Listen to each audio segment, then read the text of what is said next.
hardest days of my life. I still carry that feeling with me right now. But it's the most valuable lesson I ever learned, okay? Before you do this, take a good hard look at the conversations you are or are not having with the people you work with. If there's a problem, 9 times out of 10 is because you are not communicating properly, okay? I'm sorry, this makes me laugh every time I see it. I call this the cult of the designer, right? I see this stuff all over social media, like he's a cool guy. He's got all the answers. He has endless, boundless creativity in his arsenal, okay? The cults of UX and design have a very common refrain when it comes to the people that they work for. And that refrain is, we need to educate them. Familiar? Anybody ever said this? Come on, admit it. See? We need to educate them. Here's the thing. You do not need to educate them. That's bullshit. Okay? The minute you say that phrase, the minute you say we need to educate them, here's what's happening. You are placing yourself up here on this stage, and you are placing them down there. They don't know anything. They need to be educated. Now, do we do it that way on purpose? Do we really think, that we're superior? Probably not. But that's the message that's being sent. And subconsciously, that is also what you are telling yourself. Okay? That's not collaboration. That's dictation. That's broadcasting. And it doesn't work. What needs to happen is you need to communicate with those people. You need to talk to them. You need to have a conversation. You need to get off your ivory tower and say, tell me what you're worried about here. Tell me what you want to accomplish here. Just two human beings talking. It's no more complicated than that. But what do we use to do that? What kinds of things do we use to do that? And here's where some people sometimes get upset. We use things like this. Look familiar? Right? Charts? Or this? Or maybe this? Or maybe this? Right? Stages, discovery, conceptual design, detailed design, development. Customer experience map, completing a tax return for the first time using the online channel. Current state. Take a good hard look at the volume of information there. You're putting this in front of somebody who has no idea what you do. What does that say to them? It says, if you're not able to understand every single thing on this screen, you know nothing. You're lost. You're never going to be able to catch up. You're never going to be able to get it. This is a wall. It's an obstacle. It creates fear. Because the only person it makes sense to is you and your team. You need to stop it. If this is how you communicate to stakeholders, if this is how you communicate to team members who aren't UXers or designers, you need to stop it. For me. No, really, for your own sake, okay? Not for my sake. The thing about this, in my mind, the purpose of these diagrams is not to communicate. It is to impress. This is what we are doing, okay? We are actually trying to legitimize the work we do. We're trying to justify it because we want everybody to stand up and say, yeah, what the stuff you guys do is really important, and I get it. I'm behind you 100%. That's what we want. Right? Tell me that's not what we want. It is what we want. Okay, but it doesn't work. You're not going to get what you're after doing that. The visual complexity of those things is intimidating for a lot of people, okay? So a lot of times they actually tune out and ignore what you're saying, even if they look like they're listening, even if heads are nodding. Okay, I'm telling you, they're pretending that they get it in a lot of cases. And often they're agreeing to things that they don't understand, which is why later on in a project, people come back and they go, a executive who's been absent through the entire process comes in and says, I thought we were going to do, like, this is not what I asked for at all. And you think to yourself, you were in the meeting. They were, but they didn't know what the hell you were talking about. It's just the truth, all right? You're not ever going to hear that. You know why? Because people don't want to look stupid. No one wants to raise their hand and go, I don't get it. They don't want to do that. It's scary, all right? You ever seen the movie Big with Tom Hanks? Anybody ever seen that movie? He's in a board meeting with a bunch of executives. And remember, he's a kid. He's actually a kid in an adult's body. And they're talking about this awesome, these bunch of older executives. They think this is awesome. It's a robot that turns into a building. They think that's going to be really exciting for kids. And he's like, he finally raises his hand. He goes, I don't get it. I've been that guy my entire life. All right? And it's paid massive dividends. But most of the people in the room are not going to do that. Okay? The reason I know that is because I'm a consultant. And executives tell consultants all sorts of things that they are never going to admit to anywhere else. Okay? What about the terminology we use? What do we call the work we do?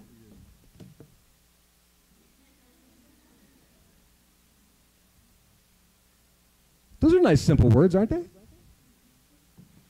And look at this. Okay, and this is just a fraction. This is what I could fit on the screen. Where's my favorite one? Prominence interpretation theory. User-centered affinity diagramming. Heuristic analysis. Nobody knows what this stuff means. Except us. Okay? The words you use when you speak to people outside your discipline are tremendously important. I wrote a blog post about this because I had an experience that just sort of cemented it for me. Okay? We got to stop this. We got to stop this. And I get that, people want to talk about the profession in certain terms, in professional terms, and I understand that need. I really do. And that's fine. If we're talking to ourselves, there's no problem. But when you're talking to people outside your scope of understanding and influence, you got to use different words. Because again, they don't know what the hell you're talking about. I promise you. I know all these words. I don't ever use them with clients. Ever, not ever. Because they will tune me out in a heartbeat. Instead, I have to talk about what I want to do in the context of things that matter to them. Using words that they use. Right? Not that I use. There's no magic in UX lingo and UX terminology. Okay? Saying it doesn't legitimize what you do for a living. Those words don't mean anything, as I said, to anybody but you. So, as I said, you got to find a way to describe this stuff in language that everybody understands. So UX truth number 2, that you absolutely must speak the language of the people that you are talking to. Okay? Do a search right now for UX, almost anything related to UX, and this is a bit of an extreme example, but it makes my point. And you will get search results that are all about tools. Tools, methods, processes is the bulk of what you'll get. Best prototyping tools for UX designers in 2018. Financial UX design is about, wrong one. Battle for UX design, which tools should your team be using? Best user experience tools and overview. Now, I use tools. I'm a huge fan of tools. So this isn't an anti-tool conversation. But it's a bit of a problem. If you go to different websites to learn about UX, to learn about how to do design, you are going to get things that are ostensibly tools. Tools, methods, processes. Those things are valuable. But the problem is they are often the first things that are talked about, and they should be the last. My good friend, Sander, who is from the Netherlands, he's like my brother from another mother. I met him in London a couple years ago, and we got on instantly. Sandra's a programmer, brilliant guy. The thing that made us friends is this quote I'm going to show you. I was sitting in on his workshop at a conference I was speaking at, and he said this: "A fool with a tool is still a fool." And I went, "That's so cool." And I wrote it down, you know, because I'm like, that's brilliant. And that's the truth, okay? Tools are useful. In many cases, they're necessary. We'd get a hell of a lot less done without them, but they will not solve most root causes of user experience issues. They are a means to solve those problems, okay? You use them to solve those problems, but in and of themselves, they are not answers, okay? And all too often, they become a crutch. I see a lot of this. You ever seen this quote or heard this quote? A bad craftsman blames his tools. Familiar? I'm going to put it another way. A bad craftsman is a slave to his tools. So the craftsmen, we're UXers, we're designers, we're developers, we're product owners. What tools do we use? Well, we've got methods. We've got Lean, we've got Agile, we've got frameworks, we've got design libraries, and we've got a plethora of software that we use to do our jobs. I say again, none of those things are inherently bad, unless the first place you go to solve a problem is to a tool. Anyone know who this is? I know there are a lot of younger people here. I don't know if this is going to have the resonance that it should. How many? This is David Lee Roth. He was a frontman for Van Halen, which was probably the biggest rock band of the 70s, possibly, and 80s. They were one of the first bands to come out with an incredibly huge, massive, wild stage show in every way imaginable, okay? He was acrobatic. He used to jump off the drum riser, which was set, 80,000 feet above the stage. They had huge lights, huge amps. Everything was completely over the top. But what he said once in an interview, and for whatever reason this always stuck with me, and I'm not even a huge Van Halen fan. I just think it's a great quote. He said, if you can't do it in the basement with one light bulb, you can't do it. All right? Meaning, all this stuff, this artifice, the lights, the amps, the noise, the showmanship, it doesn't matter if the core thing that you do, in this case music, isn't any good, right? So all these tools that you have, all these things you have at your disposal, and thank God that we do, okay? None of them matter if you can't solve the core problems at the root of what you're trying to do. The most useful, powerful, and impactful tool that you have is not a tool at all. It's what's between your ears. It's your brain. Okay? If I take away all your tools and your toys, your laptop, your phone, your everything else, and say, all right, you have to do your work from now on, you should still be able to do it. Okay? Because what's up here dictates how well you do this work. Your job isn't tactical, okay? It's not what you do with your hands. It's strategic. It's what you do with your head. So you don't need to study tools. You need to study people.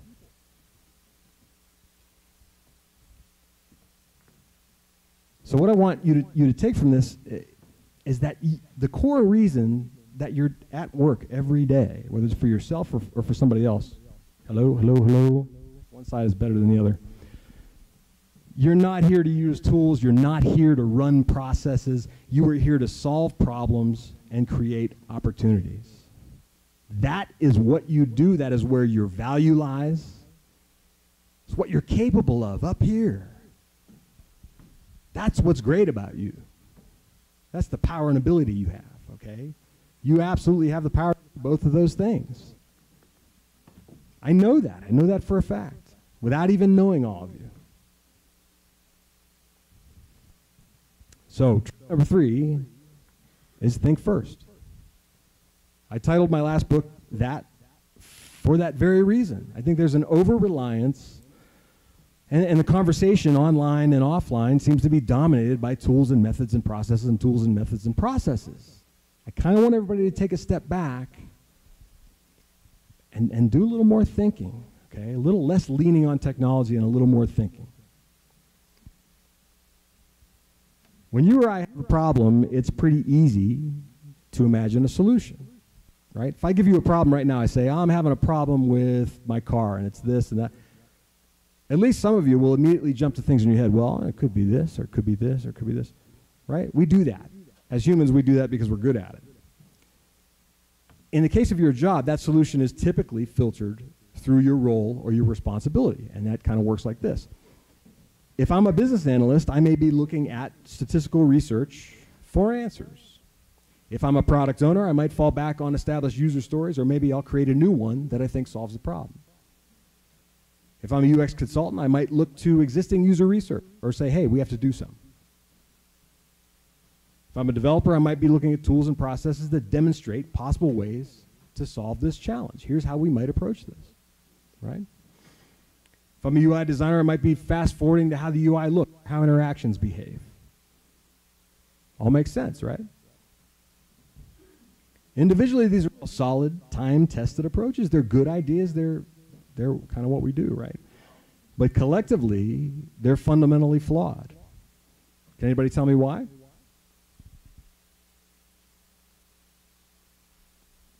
Yes.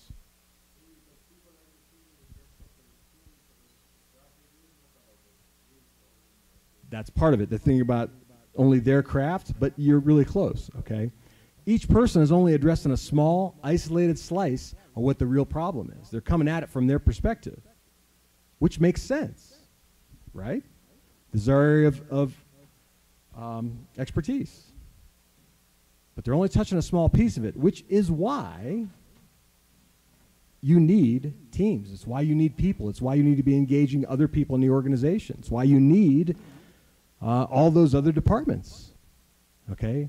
Most of the speakers up here that I've heard so far have preached this gospel already, okay? You got to reach across the aisle, so to speak, and get all those people invested, have conversations, talk to them, all right? Google Plus didn't die this last time, for the final time. Google Plus didn't die for one reason, okay? It died for a multitude of reasons across a multitude of different areas. There were a lot of contributing factors. It was not just one thing. Facebook is not repeatedly getting busted for privacy issues, right, and shady practices because of just one thing. It's not just the development team. It's not just failure of UX. It's not just poor executive leadership. It's a lot of things, okay? A lot of things cause that problem. This narcissistic bully didn't get elected to the White House just because of one reason. Which, if I start talking about this, I'll be here all day. It's embarrassing. Anyway, there isn't just one reason that people rose up and went, yeah, that guy, that's the guy I want. Okay, multiple reasons. The point is this. When there's an issue with a digital product, okay, or any type of product, the problem is almost never just one thing. It's never just the thing that lies in the area of one of those disciplines. Okay? So we have job role silos. When the designers are over here, and the developers are over here, and the UX people are over here, and the marketing people are over here, right? And the product owners and project managers are over here, and the executives are over here. It keeps us from getting the right answer. And a lot of times, that coming together isn't going to happen unless you make it happen. And unless you start saying, I would really like to sit in on this marketing meeting because I feel like it affects what we do and I want to make sure that we're supporting you. You can't wait for someone else to make that connection. They're not going to do it. In many cases, you guys are the black hole. All these other disciplines are fairly well understood. Believe it or not, I mean, even in 2018, design and UX is still like this, like, oh, that's where they do the magic over there. They press the make it awesome button, and good stuff happens. All right, so truth number 4 is that you cannot do this work alone. You need every one of those people. When I take an engagement, when a client hires me to consult with them, I insist on a day one where there's a representative from every department in the company present in the room at that table. I insist on that, and I don't take the work if they're not willing to do that. Because I need those people, okay? I need to know what they're doing. I need to know what their fears are. I need to know what their concerns are. I need to know what they consider success to be. If we don't get that from the outcome, it does not matter what I do in the next 3 days or in the next 5 days, okay? We all got to be working with each other, helping each other. Tremendously important. Familiar? All right, let it sink in. The cart before the horse. All too often, stakeholders do this, right? Here's what happens. We get suggested, or required solutions. It should look like this. It should work like this. It should have these features. Familiar? Marching orders, right? Here it is. Go do it. What we never get is a thorough explanation of the problem that we're trying to solve in the first place, which is really what needs to happen. The thing is, we're guilty too here. All right? If we're not getting the answers we need, we're probably not asking the right questions. I'll give you an example. Let's say users are complaining about slow load times, and this comes from a real meeting that I sat in on. Okay, data's taken forever to load on the screen. It's taken like 60 seconds to 2 minutes to load all this tabular grid-based data. So the product owner says, hey, I want incremental content loading, infinite scroll. Now I've seen UXers and designers do the same thing here, which is my point. Okay, so feel free to substitute your own job title for a product owner. He's seen this work for Facebook. Facebook does it. And hey, our largest competitor is doing it as well. That's called a solution jump. I know what's needed. Here it is. Go do it. I already know what's necessary. The problem is there's 2 mistakes being made here. That person is assuming that the competitor site uses incremental loading to solve the same problem that we have. That may not be the case. Okay? And the right question is never being asked. Do we need to really load this content in the first place? Does anybody care about it? Does anybody really need it? Is it all necessary? You might be shocked at how often nobody asks that question. It's the Tom Hanks moment, right? I don't get it. Why are we doing this? That's all it takes. Solution jumping addresses symptoms instead of problems. Okay? You know what's happening when you hear things like, this feels like a huge waste of time. We already know that. We already did a survey. Why are we moving backwards here? Why are we wasting time with a problem when we already have the solution? We already have all the requirements. That one's my favorite. No, you don't. This is a whole other conversation, but remember this. Requirements are not answers, okay? They're not. They're questions. They're questions, they're hypotheses that need to be proven and validated. They're not answers. Anyway, solution jumping tricks people into believing that they're ahead of the game. We already know what we need to do. Hey, look at all the time we just saved. You know, they'll get further and they'll get there faster. The problem is this. If you're driving in the wrong direction, your speed or your distance is irrelevant. Okay? Here companies say, we need to be first to market. We need to be first to market. We need to be first to market. If you're first to market and you suck, it doesn't matter. I want to talk about the idea of can we versus should we. Anyone know who this gentleman is? Okay, I always butcher his first name for some reason. It's either Sagachi or Sakichi, I can't remember, Toyota, who invented something called the 5 whys. Has anyone ever heard of that? How many? Yeah, see, fairly familiar. This is one of my favorite things of all time. And of any tool, quote unquote, I have in my arsenal, this one's my favorite. It means asking why 5 times, at least 5 times, no matter what the situation is, to get to the truth. It works. Here's an example of how it works. A new release disabled a feature for customers. Why? Because the third-party module used wasn't compatible with all browsers. Why wasn't it compatible with all browsers? Because it was implemented the wrong way. Why was it implemented the wrong way? Because the developer who specified it didn't know how to customize the code properly. Why didn't he know how to do that? Because he was never trained. Why wasn't he trained? because training is not reimbursable. The company doesn't pay for it. In a situation like this, and I've been in a few, the end problem, which is essentially a UX, a product problem, right? Something that's not working properly. You're never going to solve that problem until you solve this. Because you have an organizational culture who is not training people to do what it is asking of them to do, what it expects of them to do. They're going to run into this problem over and over and over and over again with different things. Okay, I think Stephen on day one said he spends a lot of time in, what did you say, executive hysteria management? I second that. I feel like a therapist 90% of the time because that's what I'm doing. I'm sitting in an executive's office and saying, look, we can go down this road and we can spend all this money, but until you fix this, this isn't going away. No matter what we do. Truth number 5, we all must stop jumping to solutions. When other people do it, you have to be that person, right? You have to be that person who's willing to be uncomfortable, raise their hand that says, why are we doing this? What do we think it's going to get us? Why do we think it matters?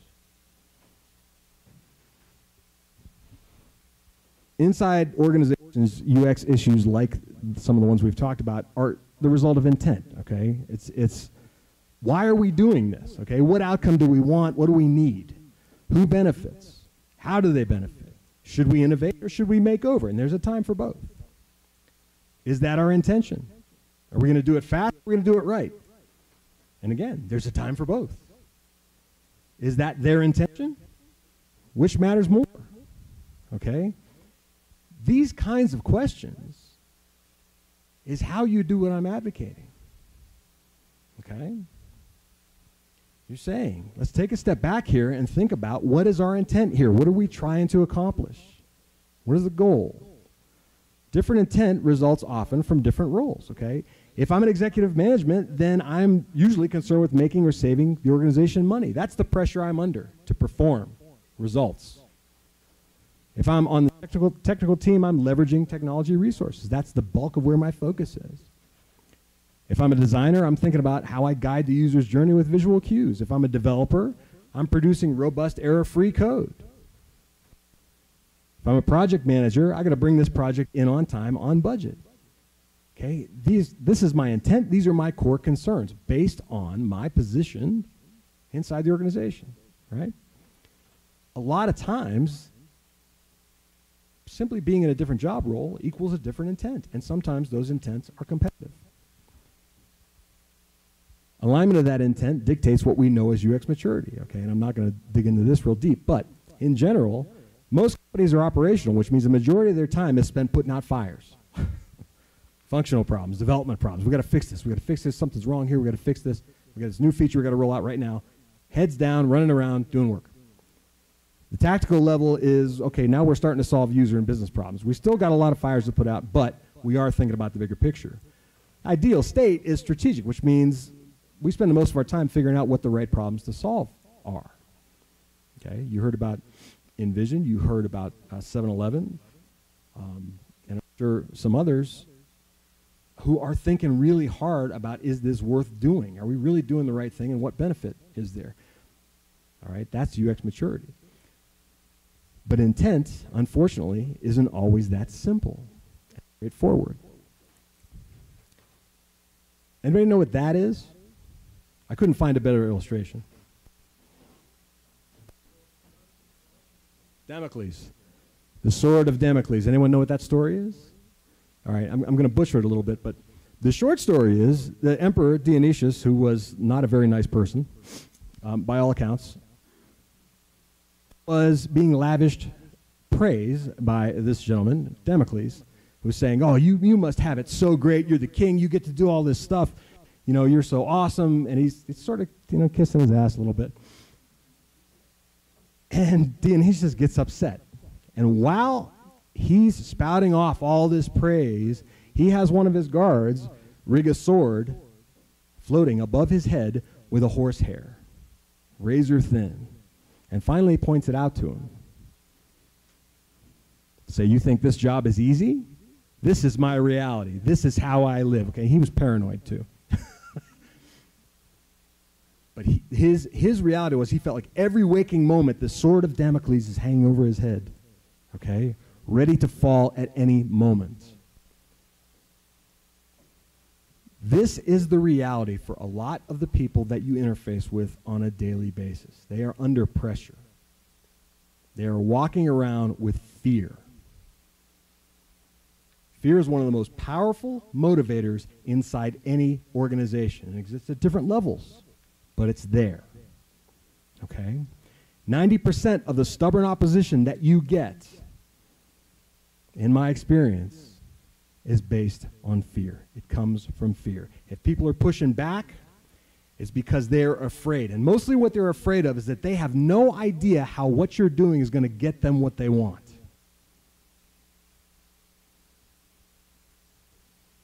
It's like a black box. They can't see into the work that you do. They don't get it.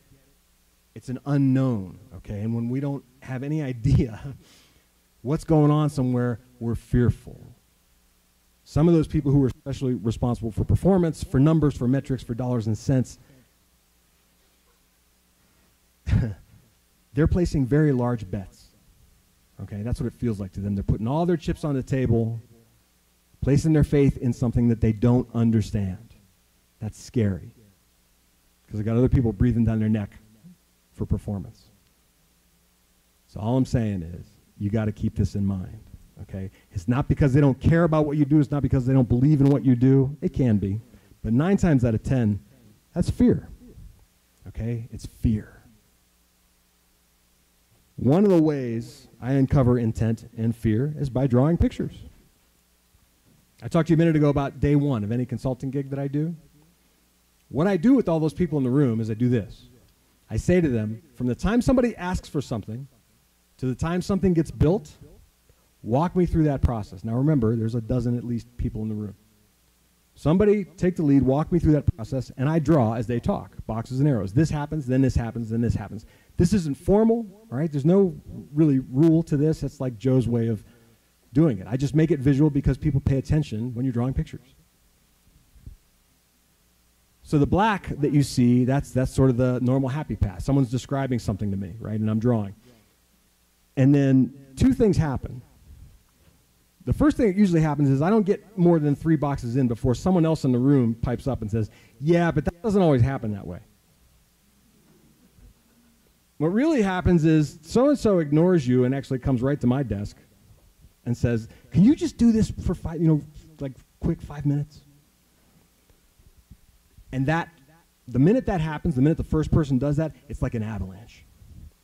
Okay? We can't get past 2 boxes at a time without somebody else going, yeah, but it doesn't really work like that. I want this to happen. I really want this to happen, okay, because I'm getting 2 things at once. I'm getting what everybody thinks is supposed to happen, what they want to happen, intent, and I'm getting the roadblocks and the obstacles and things that aren't happening, and we're starting to get at why.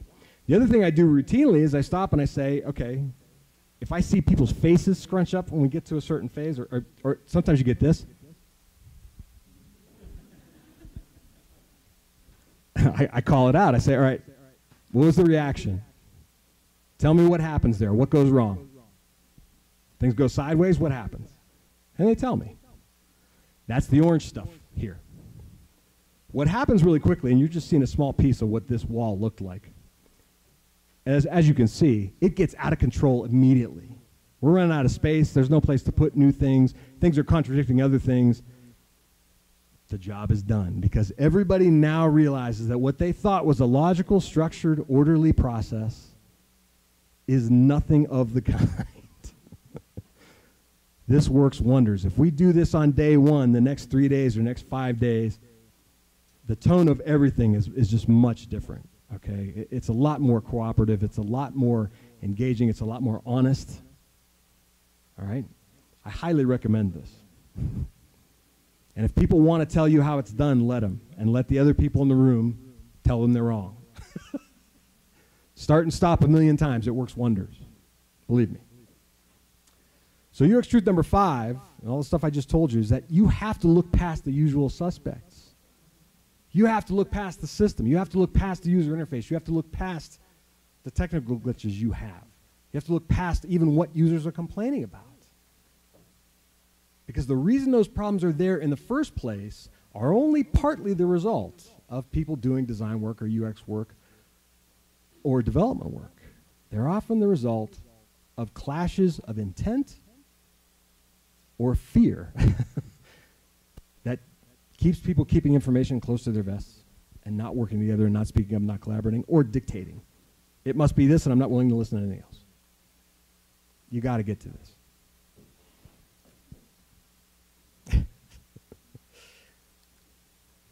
You often have to ignore the ask. When you're asked to do something, you have to do it in a polite way, but you often have to ignore what's asked in order to get to the need. I'm going to give you an example. Here's what clients often tell me. When I get a phone call, it's usually because something is broken, right? Something's wrong, and if it's me they're calling, something's really wrong. We need to completely redesign the system. Right? They're ready to overhaul everything. Like it all needs to be, it's a mess. This is a lot of what I get, believe it or not, panic. The first thing I do is I ignore that request. And instead, I ask a question. Anybody know what that question is? Why? Why? Right? And I ask it at least 5 times. It's okay that this is where you are, and I understand you're feeling like, okay, there's a problem here, obviously, and you feel like this needs to be redesigned. But tell me what's driving this. What event happened, right? What went bad? What client did you lose? What happened? I'll tell you a story. Large organization who sells business services online, okay, to businesses, small businesses of all sizes, but massive, massive revenue, okay? It helps startups and business owners manage their online presence, helps them manage their taxes, all sorts of things related to running a business, okay? They have an online process where you sign up for their services and you review everything and you customize the packages that they sell. These things are very big, they're very expensive, and they're highly customizable, all right? When they came to me, that was the mantra. We have to completely redesign this entire system. It's garbage because what was happening is that they weren't seeing the numbers that they had expected, you know, when they rolled this out based on everything. And this is about 6 months down the road. So they're panicking. Again, back up, slow down, tell me why. The why is we have evidence that a significant portion of customers are going all the way through the checkout process and they're stopping. They're stopping, they're bailing out, they're abandoning it, and when we contact them to ask them why, they're not answering us. They're just gone forever, and they're losing like millions of dollars here, okay? They're willing to spend somewhere between 6 and 7 figures to retool everything that they've got, including all the back-end systems. They've already had these discussions before they called me. They're like ready to do this. And I think somebody internally must have said, wait a minute. Is that really what we're going to do? So anyway, I said, well, let's take a look at it first. So they show it to me.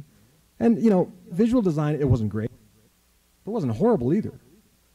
But what the team did, unfortunately, is they constructed a checkout process that ran counter to every checkout process you've ever seen in your entire life. Number one, the name of the product that you were purchasing disappeared after step 2. Number 2, the list of customizations that you spent probably the last 20 minutes of your life configuring didn't exist anywhere either. You were also asked to pay for your order before having a chance to review all the details. Okay, so for whatever reason, the team just did all this stuff. And I saw this, and I said, look, forget about everything else you want to do. Spend a couple days, fix this process, make it these steps, make these things visible throughout the process. Don't do anything else. Don't redesign anything, don't change anything. Just do these 2 things, live with it for 3 or 4 weeks, and let's see what happens. 200% increase in conversion. 4 weeks later. Okay. Now, I'm a consultant. I get paid by being there. The longer I'm there, the more money I make. I had two choices in that instance. I could say, yeah, let's do the big redesign and you can pay me for a year and this will be awesome for me. But the right thing to do was to say, no, just do these two small things instead. Okay, so that's what I did. All right, what needed to happen is that the team needed to stop reinventing the wheel. That was the real problem here. You need to be more than an order taker. Okay, you can act like an order taker, you can act like a strategic partner. It is entirely up to you. When people think that you care about the stuff that they care about, they give you a lot more of their time and their attention. You need to be willing to dissent, as I said. All right, you need to do it politely. Okay, instead of moving fast and breaking things, you need to be the person that says, wait a minute, I think we need to slow down and really think about the implications of what we're doing here. Client says, here's what I want. You have to find a way to say, I get that. I hear you and I know why you want it, but here's what I think you really need and here's why. Here's why I think it's going to get you what you're after. All right, you need to ask the questions no one asked you to ask. Why are we doing it this way? Can we really do all that? What's our desired outcome? Will people know what this term means? Shouldn't we talk to the call center folks? Why not? Why? How do we know people really want this? What if it's not the UI? This is your power. This is your ability. This is your voice. You have to use it, okay? And we're almost done. So truth number 6 is that silence equals agreement. If you sit on your hands and say nothing about something that you know is wrong or misguided or bad or, God forbid, dangerous, not only are you agreeing it's the right thing to do, you are also agreeing to do it. Okay? You are also robbing everyone in the room of your talent, of your knowledge, of your ability. Speak up. You have something valuable to contribute, whether you've been on the job for 10 minutes or 10 years. Speak up. One last thing. No one is fearless.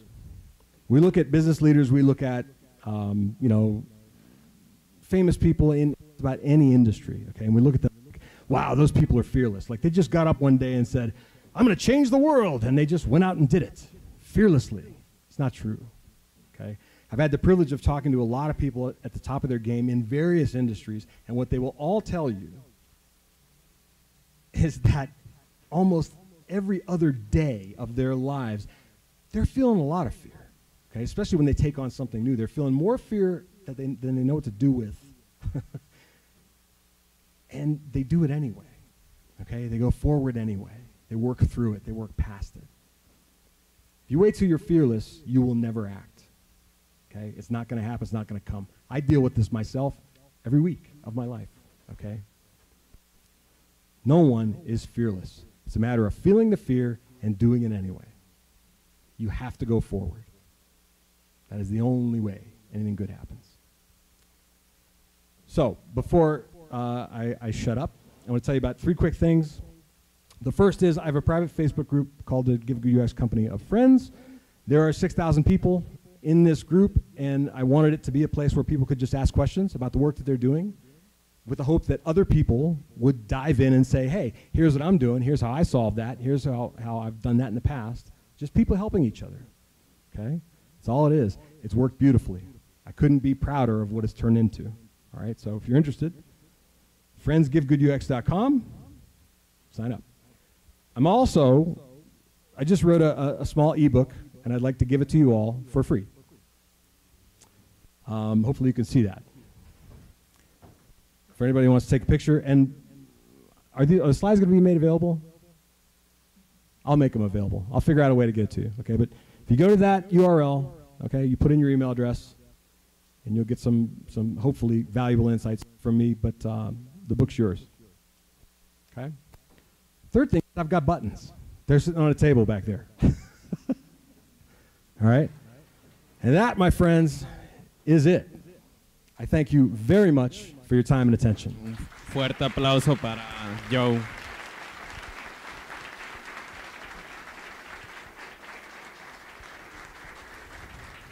Yay, he stopped. Thank you so much, Joe. Thank you, sir. This is a present for the team. I believe, well, esta es la última plática. Y pues mucho, thank you so much, Joe. Thank you, thank you. I don't know. Are we out of time? ¿Qué sigue? It's okay. If we are, just come find me. Okay. I'm happy to answer questions.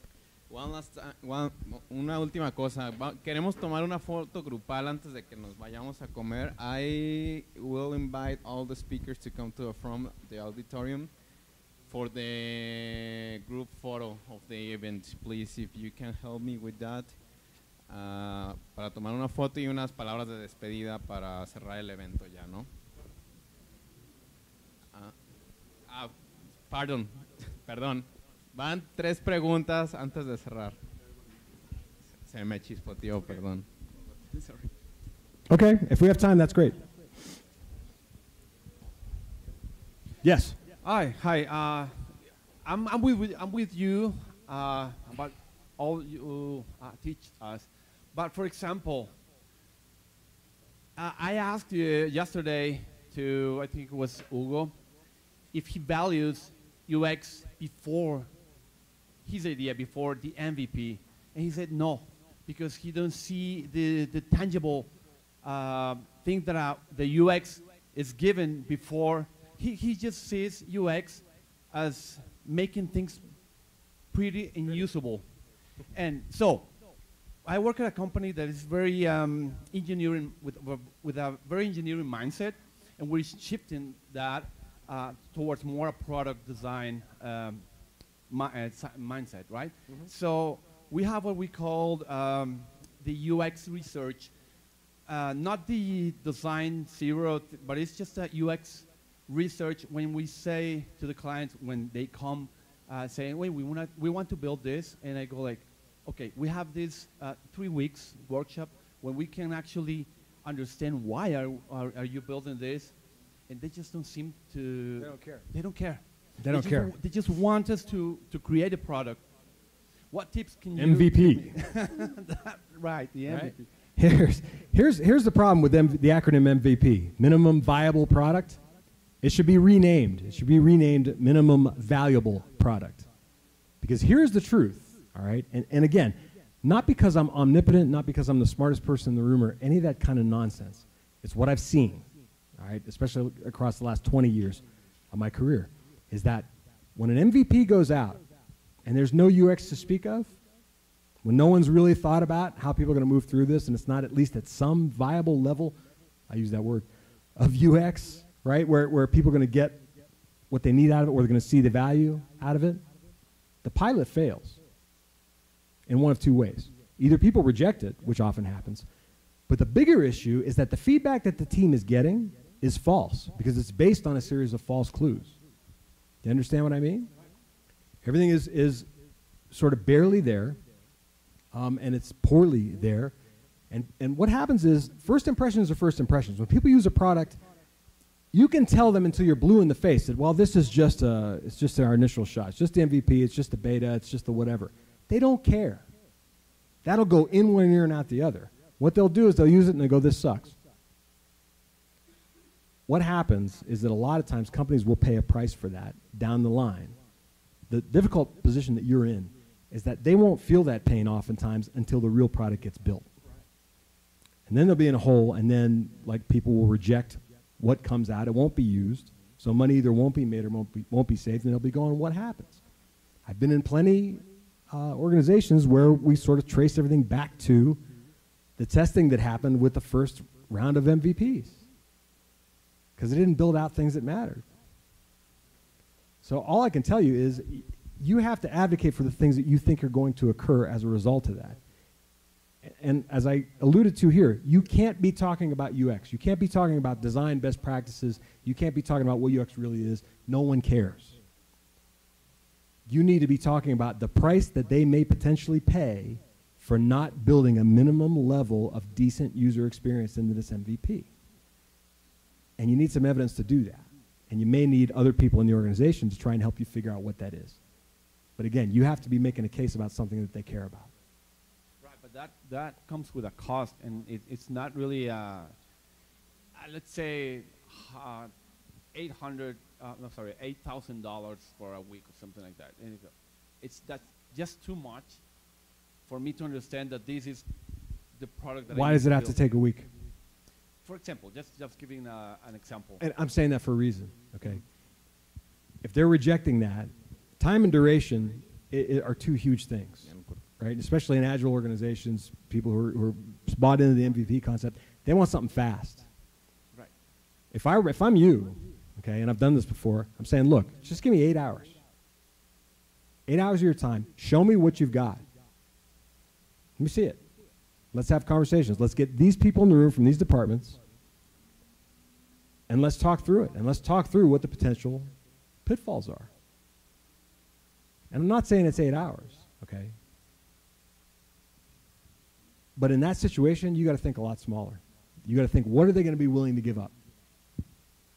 What are they really going to be willing to give up? $8,000? No. Nope. Never. Not ever. I've never seen that happen. All right, so I would advise you to figure out a smaller chunk of this, figure out a way to do it quicker, and at least get the high stake items on the table. That's the best you can do. Awesome, thank you. Bueno, vamos con una última pregunta porque ya se nos está pasando el tiempo. Well, hi. Hi. I have this issue. I work for a large university, and the issue is that we try to make some, like, we have the same goal. We have to wanna do like a product for the students, and the issue is that every department of the university is just looking for like what they can do is that they don't get fired. They just want this tech, and they just don't get like, we need to get something like for the students and make a better experience for them, because it's a quite expensive university. I mean, they're paying for this, and they just don't get that we need to bring to them this full experience. They just want the check and don't get fired. So, do you have some tips on how can we as a team like make them understand this? And besides, it's difficult because I'm one of the youngest, and they don't listen to me. Been there, done that. You got to push through that anyway. Doesn't matter. Keep speaking your mind. You have to connect it to something they care about. Okay? You have to connect the work that you're doing to something they care about. If they're worried about getting fired, then one thing you could possibly do, or one thing you could possibly need to do, whether it's possible or not, I don't know. But you have to show them how not doing what you're proposing will get them fired anyway. Right? Or you have to show them how what you're proposing makes them look like a hero. That's big. Okay? We're getting into like dark territory here, like psychological tricks. It's the truth. Okay? Make me look good to my boss never makes it to a requirements list, but it probably should. Because that is on an agenda almost all the time. Okay? You have to find something that person cares about. You have to show them where your interests converge with theirs, where you kind of want the same thing. All right? And you probably do to some degree. All right? The outcome that person wants probably is in some way connected to what you want. You have to find a way to make that real for them. Right? And that's either going to be a consequence or a reward. Here's the consequence of not doing this, or here's the reward if we do it. And it has to be something they care about. That's a tall order, I get that. But you can do it.